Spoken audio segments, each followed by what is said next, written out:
Hey guys, it's Nicole Mashburn, and today we're going to talk about joint movements.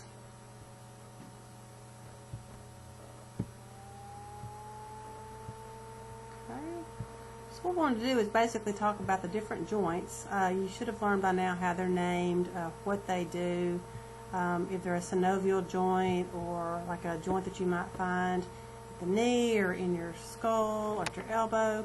All the different kinds of joints, and today what we want to do is kind of talk about how they move. Now there's a table in your book, table 8.2, that has all the joints listed, and I know the table seems a little overwhelming, it's a little huge, but when you look at it, it's really not as confusing as it may seem at first.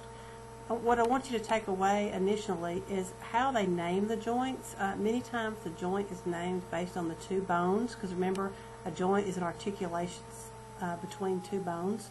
So this joint here that allows you to open and close your jaw is a temporomandibular joint, temporal bone, and then the mandible.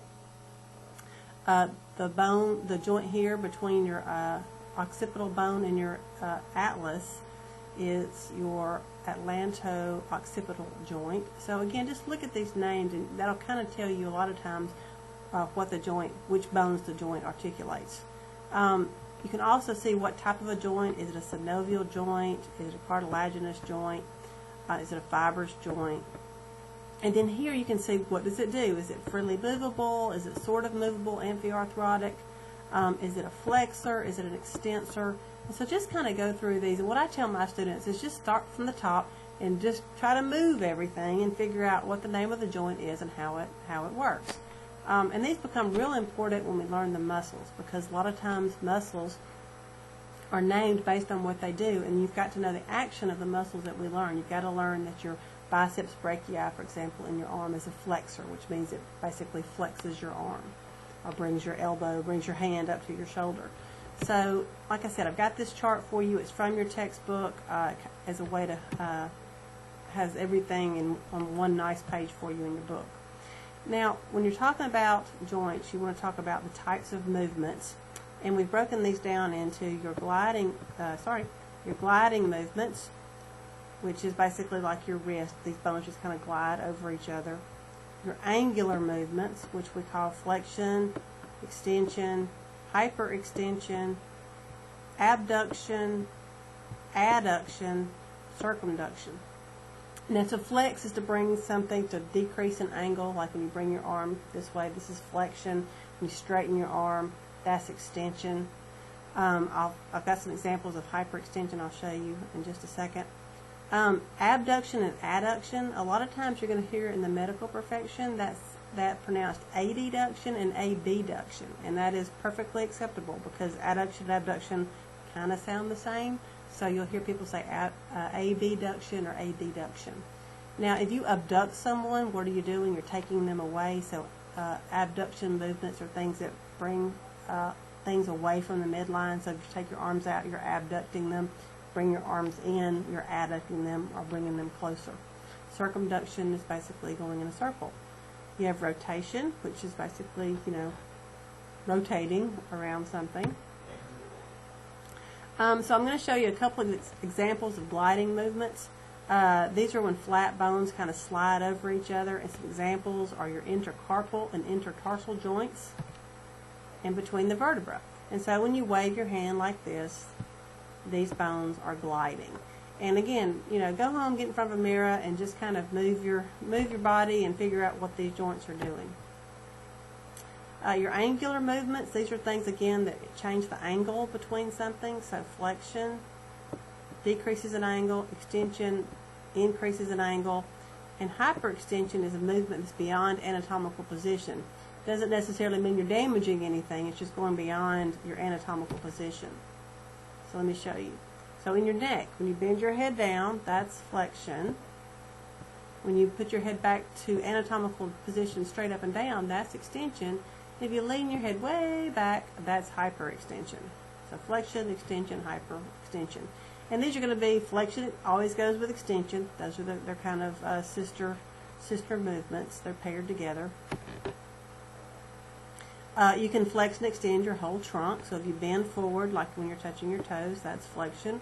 When you stand up to the upright position, extension, and lean way back, as hyperextension. You can flex the shoulder. You can flex the knee. When you straighten the knee back up to straight, that's extension. You put the arm behind the body, kind of hyperextend it. So these are pictures in your textbook that show you all these movements.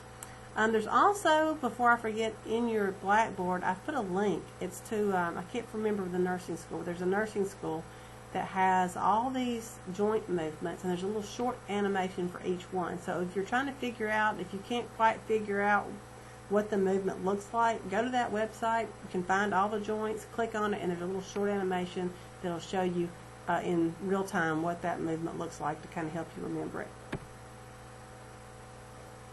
Another angular movement, again, is abduction here, or abduction, which is movement away from the midline, and adduction or adduction, which is movement to the midline, and then circumduction. And circumduction basically is you're making a cone. So you're kind of doing everything at the same time. You're flexing, extending, and doing all these things at the same time, like doing your finger around or doing your shoulder around like you're winding up for a baseball pitch. It's kind of like circumduction. So here's your arm circles would be circumduction. Taking the arm away from the body is abduction or abduction. Pushing or bringing the hand back to the body, the arm back to the body is adduction or adduction. You have rotation, which is basically you're turning something around an axis. So you can either turn it toward the midline or away from the midline. So you can have medial toward the midline rotation or lateral rotation. And for example, if you look down at your foot right now and kind of point your toes away from your body, kind of point them to the outside, that will be lateral rotation. Then kind of point your toes together, that will be medial rotation. You can also do it between C1 and C2 when you rotate your head. So here's an example of rotation, left and right of the neck, of the vertebra, and then lateral rotation where you kind of take your foot out, and then medial rotation where you bring your foot back in. Some special movements that you see in synovial joints, you have supination and pronation. And basically you're talking about the radius and the ulna when you do this. So if you take your arm and lean back and you turn it over, that's pronation. When the palm is facing up, is supination. Dorsiflexion is basically just pointing and extending your toes. Eversion and inversion of the foot, and I'll show you some pictures of these. Protraction and retraction, elevation and depression of the mandible, and opposition of the thumb. So here's pronation and supination. Again, if you turn the hand over toward the ground and turn your hand over, that's pronation. Turn the hand back up is supination. Pointing your toes, plantar, toward your plantar region is plantar flexion. Pushing your toes back up, raising your toes, is dorsiflexion. Kind of going to the side of your foot so that your soles face inward is inversion. And going on the insides of your feet where your soles face out is eversion. So again, a lot of times you just need to kind of stand up in front of a mirror and practice these movements.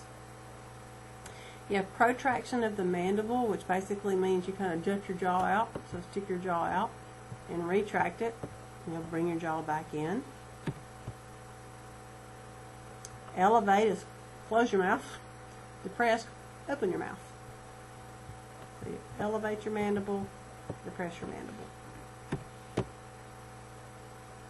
Opposition is this is what humans can do. We have these opposable thumbs, so we're able to touch all of our fingers like that. It's a special movement that humans have, our primates have with opposable thumbs. And that's it.